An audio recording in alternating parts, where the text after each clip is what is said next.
Pre-crisis, former President Donald John Trump was sworn in as the 45th President of the United States on January 20, 2017. As a celebrity and businessman and president, Donald Trump was and still is supported by many. People have said they support Trump because he uses layman's terms when he speaks about policies and social concerns. They appreciate his ability to say what is on his mind without sugarcoating it, and moreover, the fact that he doesn't care about who he angers. They feel he exemplifies who a true leader is. Because Trump can speak to his supporters in a way they understand, they feel he is an equal and a leader who tells them the truth. Therefore, when he spread misinformation about masking, his supporters followed his advice because they believed in what he told them.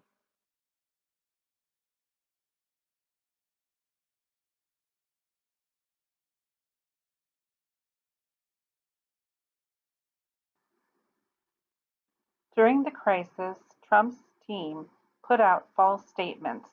Eugene Keeley, Lori Robertson, Rem Reeder, and D'Angelo Gore, writers for the website factcheck.org, stated the first confirmed case of the coronavirus was reported in the United States on January 20th, 2020. On January 22nd, Trump said in a live interview with CNBC, "We have it under control. It's one person coming in from China. We have it under control. It's going to be just fine." Nathan Weigel, writer for The Hill, stated in an article titled "CDC Review Finds Trump-Era Guidance Was Not Based on Science."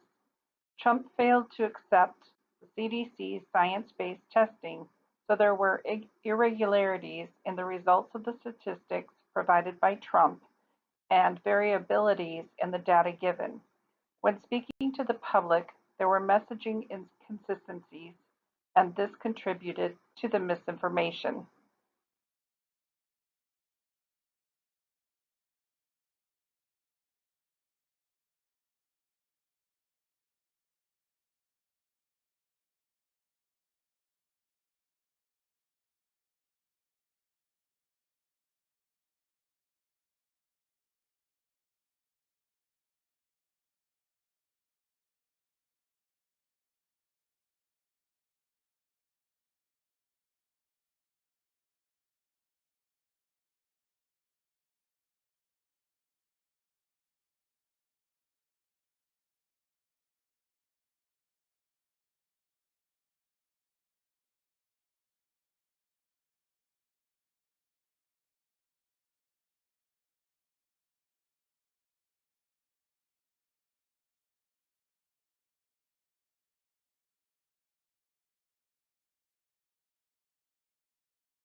According to the YouTube video, The Full Story of Trump and COVID-19, narrated by Jeffrey Wright, produced by NowThis, Trump signed off on a federal hiring freeze bill on his second day in office. Within his first 100 days in office, President Trump was given the Pandemic Preparedness Playbook, but instead of reading it, he chose to shelve it. The Pandemic Preparedness Response Team is made up of 83 seats. During his time in office, Trump had only filled 25 of those seats, leaving 58 seats vacant from 2017 to 2020. According to the National Library of Medicine, the Pandemic Preparedness Response Team members are in charge of modifying legislation, guiding the allocations and targeting of resources to achieve health goals, providing resources and technical assistance to other countries, providing reliable information on the risk, severity, and progression of a pandemic, assessing the effectiveness of the interventions, prioritizing healthcare, taking steps to reduce the spread of the virus, and protecting and supporting healthcare workers. Unfortunately, Donald Trump slowly dismissed the majority of health officials.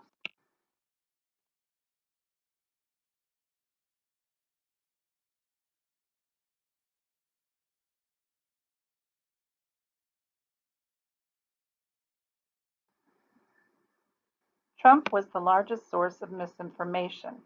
Donald Trump was and is widely known for spreading misinformation and disinformation and propagating conspiracy theories and lies throughout his presidency. He would like to talk to social media users and use press briefings and live interviews to discourage and then encourage the use of masks over time. It was noted in a study conducted by Cornell University researchers that out of 38 million English language articles written about COVID-19 misinformation, President Donald Trump was the largest driver of the infodemic.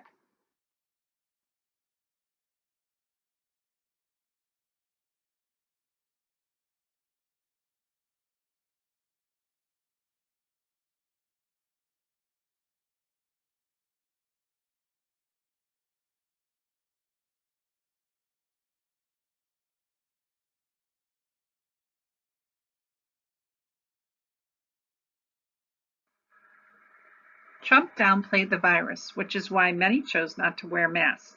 This created vitriol among a divided America. Those who believed Trump's misinformation chose not to wear masks, and those who believed in the science behind this research provided by the World Health Organization, CDC, and accredited scientists chose to wear masks. Due to the severity and fast progression of the virus, business owners began to ask the public to wear their masks prior to entering their establishments, and those who elected to wear masks asked others in public to put their masks on because they felt uncomfortable and anxious about the possibility of contracting the virus. Trump's mixed messaging enraged those who felt that they had the right to choose whether or not they wanted to wear a mask, and due to the inconsistent messaging, people committed violent acts against other people.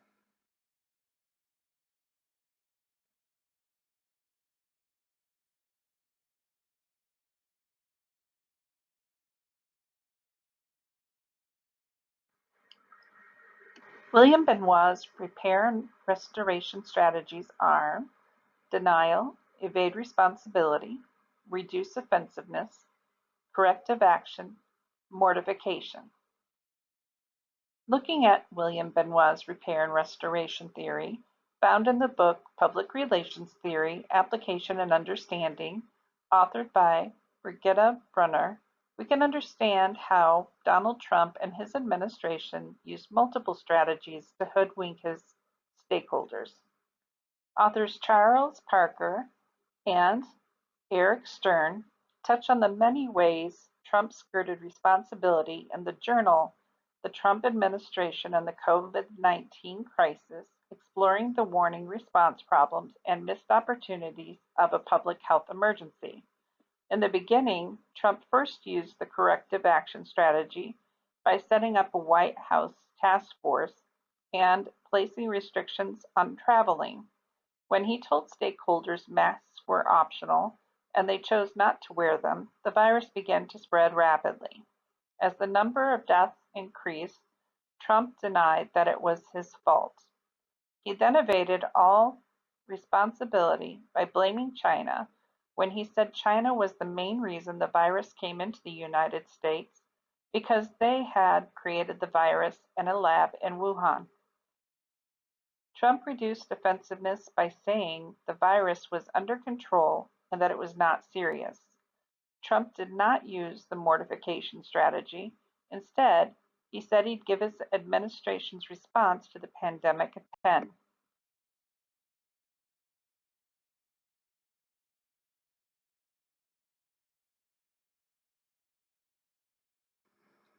Tim Coombs' situational crisis communication theory strategies are bolster, deny, diminish, rebuild. Trump used the bolster strategy to remind stakeholders that he was the one who quickly acted by placing restrictions on travel in an effort to prevent people from China from coming into the United States. Parker and Stern said Trump denied responsibility for not addressing the virus in a timely manner, and there was a missed opportunity to be upfront about the severity of the virus and to tell the stakeholders that mask wearing would minimize the spread of the virus. He instead diminished the severity of the virus. The Trump administration, and Trump specifically, were not interested in rebuilding because he was not the type of leader to do so.